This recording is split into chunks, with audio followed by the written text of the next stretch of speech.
Hypixel SkyBlock is one of my favorite game modes. It's a mix of Minecraft plus MMO leveling, and the five major skills are combat, mining, farming, foraging, and fishing. There's a lot of progression locked behind leveling these skills. So why does that matter? Because I'm going to be limiting myself to only leveling one of these skills per skyblock a year. So how long will it take me to lose my mind grinding the same zombie for days on end? Well, let's find out together. Now, let's see what skill we're going to be starting off on. And it looks like we're getting foraging. All right, I can work with that. Okay, so here we are starting. What is going to make this kind of hard, well, not kind of, very hard, is the fact that there's an Ironman. It means that I can't buy things from the bazaar. So if I want something, I'm going to have to grind for it. And if it's in part of a different skill, well, I'm going to be completely out of luck. So something I'm going to do to try out is this first episode's going to be post commentary. And then the second week, I'm going to do live and see which one you guys like better. Now, because I have to farm out everything, I have to pre-plan everything that I'll need. So if I know I'm going to need any sort of wood for a future skill, I'm going to need to prep that ahead of time. Same thing for future skills. If I'm going to need, say, enchanted bones for a craft, I'll have to make sure during a combat week that I store up enough enchanted bones to do said craft. Which brings me to the part that I was dreading, was the actual planning of it. So I literally bought a notebook and jotted down every important craft that I could reasonably do early to mid game that required any sort of wood, and wrote down how much of every wood I'll need to pre-collect in order to have it ready. For now, let's focus on the early game of foraging and what I got done. So in the background, I collected the oak wood to give to the lumberjack so I can get the promising axe. We then headed over to the birch park, started the park quest line to get birch wood for Charlie so we can get a hold of his pants. After getting that, we headed over to the spruce woods to get enough wood for the shirt. A few things we did before continuing with the quest line was we crafted up a spruce axe. With some of the money we made from leveling, we bought a stack of white wool to give to the carpenter to unlock the carpenter skill. We also went ahead and bought 18 gold and 18 coal to make 2 blocks of each in order to buy our first bee pet to start gaining some taming XP, which will be useful to get early on for the future.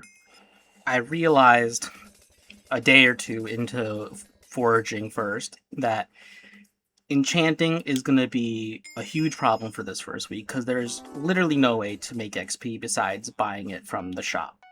So we bought 2.5-ish stacks of enchanting bottles to be able to upgrade our Tricapitator with efficiency 5, which is really much needed.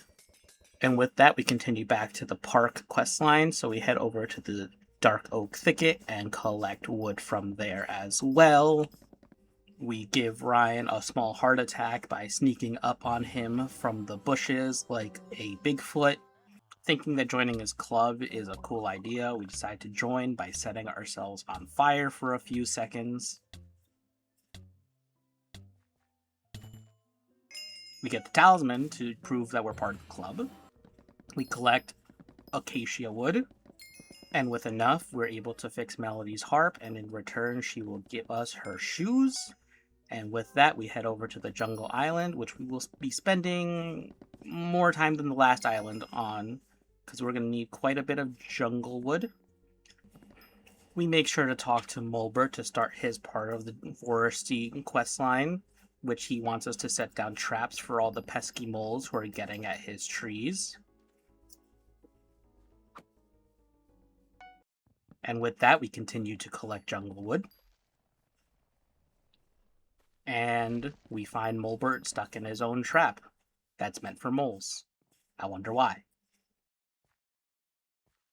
keep collecting jungle wood until we have enough to make 32 enchanted. And with that, we have enough enchanted jungle wood to turn our spruce axe into a tree capitator. And with that, we should be ready to head to Galatea. So while in Galatea, what we're going to be doing is mainly focusing on chopping down fig trees for the rest of our lives, while also collecting some of the other tree gift items, such as the bark and the sticks. I'm also hoping to have enough time to get some of the mangrove equipment, because that would be nice for the future. So what exactly are my goals for this week in foraging? The top priority is to upgrade to the best foraging axe and armor, which are the fig splitter and fig armor respectively, which will take hundreds of thousands of fig to craft. On top of that, like I mentioned earlier, I want to pre-prep some wood in order to get some future crafts, which include getting, I would say, 20 medium minion storages just to have for when we put minions down. I also want to make sure for combat we have enough dark oak to make the growth armor to turn to mastiff, and enough to make the wand of mending, which is the second tier of healing wand from the Revenant Slayer. And I'm sure there's other things that I'm forgetting, such as getting wood for the wolf and ocelot pet that I just thought of. Ouch. Something else that I want to do is get as many attributes as I can, even if they have nothing to do with foraging, because any bonus stats that I can get for future weeks will be a huge help. Like getting the fishes for extra fishing speed will be absolutely great to have for when we finally get to fishing. This first episode might be kind of short just because there's only so much I can give during a foraging week on a freshly made Ironman, because I'm not going to lie, 90% of the time I was cutting down fig trees and catching the phantoms. The rest of the time I was running around in circles trying to figure out what to do. Speaking of running around in circles, what I've been doing in the background actually has been the tutorial quests for Galatea to get the David's Cloak, which is the best equipment to use for foraging since it upgrades with the amount of attributes you have.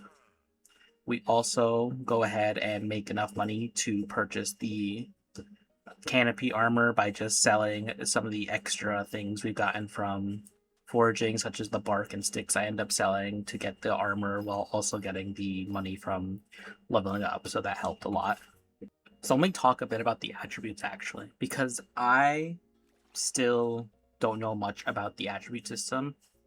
I stopped playing before it got added and only recently came back. So it's still kind of new to me, especially the fusion of it. But one of the first attributes that I rushed in Galatea were both of the pandas, because one gives sweep on melee hits and the other gives sweep on throwing. So in my head, I feel like that's good. I obviously maxed all three of the phantoms, and then I maxed the two easy fishes to get, the Vernt and Azor, and then obviously the Buries I maxed. That one's kind of just a given. And here I am also buying the final piece of canopy armor that I needed, which took me far longer than it should have. I just delayed on it for so long, kept saying in my head, I'll just buy it with the money from leveling up, when I could have easily sold things to get it sooner, but that's neither here nor there. I have the armor now. So like I said, there's other small tasks for different wood that I want to make sure to collect. So I took a little break from the fig and decided to head over to the hub and get my minion storages for out of oak. I decided 20 might be enough to hold me over till I get foraging again and can transfer them to large. So I just farmed out 20 medium minion storages. Something else I do here in this clip is I collect wood from the different locations to get the foraging minions. At first, I just brought them up to level 5. Later in the week, I decided to bring them up to 7. I would have done more, but I don't have the most time to play SkyBlock as others do, so I have to really spread what I do efficiently. So if I had the time, I would have brought them up to 9, tried for 10 maybe, but 7 felt like a good spot for me to be able to spend 2-3 hours on. It probably was less, to be honest. It was probably like 1 hour. But I felt like 5 at the beginning was a good spot, and then later I came back and upgraded them even more. So after all the beginning stuff and gathering extra wood, we end up at Foraging 21. And this is when my Figstone grind officially begins. So I realized the next morning when I logged in that I was officially high enough skyblock level to do the security quest line. And I haven't done it, so I didn't know what to expect. I just knew it came with a talisman. That's the most I knew. And little did I find out, they give you a free cookie, which was actually phenomenal because the extra XP was great to have for a beginning skyblock. So let's quickly cut back to what tree chopping has been doing, and would you guess, I was chopping trees. I just wanted to give a quick update on what our foraging level looked like, and we are hitting level 31 foraging, which is pretty good, I think.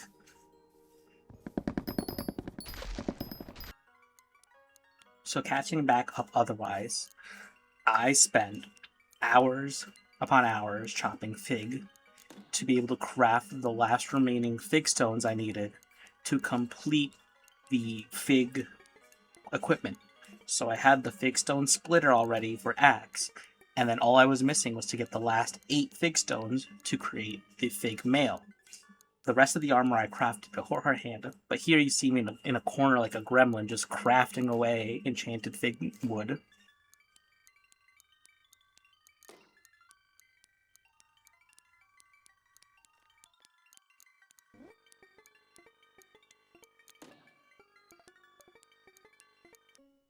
With that, I had 1 extra fig stone plus all this enchanted fig wood, and this was just enough. I think I went over just by a little bit, but enough to get 8 fig stones, which I combined with my canopy shirt to create the final piece that I needed, the fig mail, which gave me a full set of fig armor, which was a huge, huge relief. All that I was missing was to put the boosters on them, so I quickly went and put at least the sweep boosters on them. Sweep is such a great stat to have for chopping trees. Obviously, it lets you chop them down faster. I do put the wisdom and what's the fortune, I think is the other one, onto the equipment later on, but sweep was a priority for me.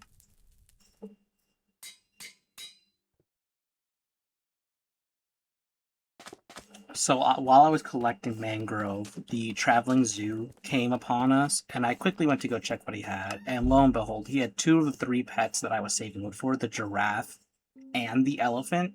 So I might as well have bought them. The giraffe was uncommon, and the elephant was rare. So easy buys, meaning all that I was left for foraging traveling zoo was the monkey, because I can upgrade the elephant and the giraffe easily. I don't need to grind more wood to get the higher versions of them. So I ended up buying those with some of the wood that I had stored up that you can see in my chest, just completely full of wood in every slot possible.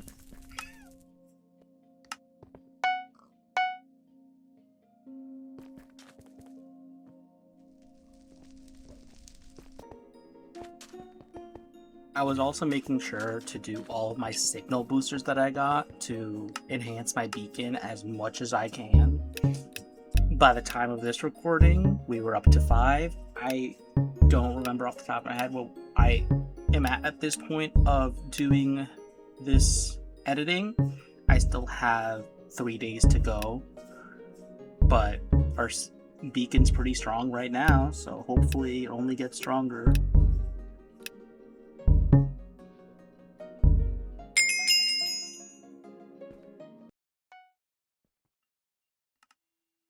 So it's the morning of day 4, and the update just dropped that changed early game and healing and all that.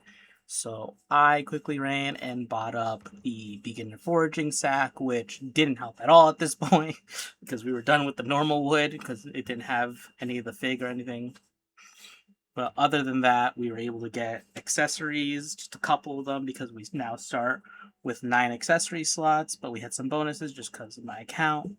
So we finally have accessory slots, which means we can do accessory power.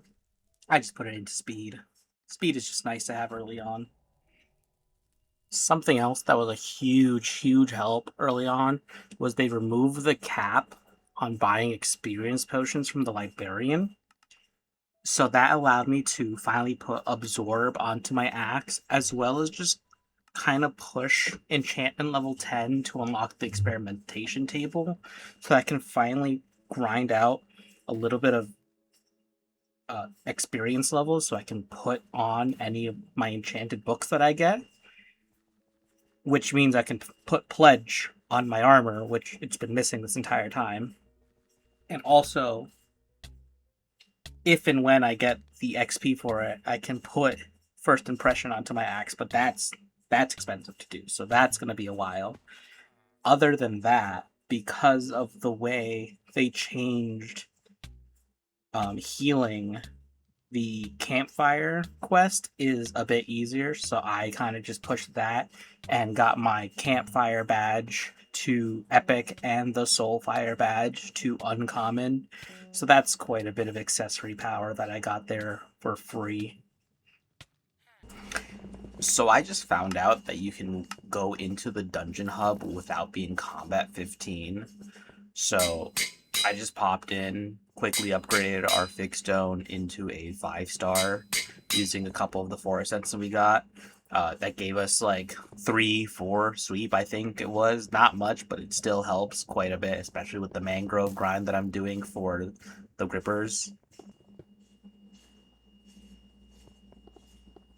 And then speaking of the grippers, we've been farming mangrove for so long that we finally have 6 cores, so now we are able to craft up the mangrove grippers, which is the third and final piece of the mangrove equipment that we needed. Alongside that mangrove grind, we've been grinding sap in order to upgrade both our hunt axe and our lasso, and this is the last of the sap I need to upgrade our hunt axe. I just need to get more of the sticks from Fig at this point. So with that, we've reached a week of doing foraging. So just looking at what we've achieved in 7 days of doing foraging, we've got the full mangrove equipment with armor and axe. We fully upgraded our hunt axe. We've got our lasso fully upgraded. We weren't able to do anything with portable hole or the net, since that's not possible with just foraging. Alongside getting the full equipment that I really wanted, I think I have all the wood I need for any of the near coming crafts that might be running into. We have full missile and first impression books, depending on which one we want to put on our axe when we get to that point of XP. All of our minions are also tier 8. And alongside that, we have enough boosters to put on our equipment when we also get the gold for that. We don't really need to do it since we're done with foraging for now, but we'll get there when we come back to foraging at some point. And now for the big question, what level did we end up on with foraging for a whole 7 days? We ended up at level 37. I think that's pretty decent. With the amount of time I had available to put in, we got it. So that wraps up week 1 of doing a skill lock Ironman. Next week, we'll be rolling another stat for another 7 days. So let's see how that goes. And that won't be live commentary, just to see how you like it. So let me know in the comments what you thought, and give any suggestions on what you want to see me add to a video to make it more interesting for you. This is new to me. I hope you like it. Please join me on the next episode for Ironman Skill Lock.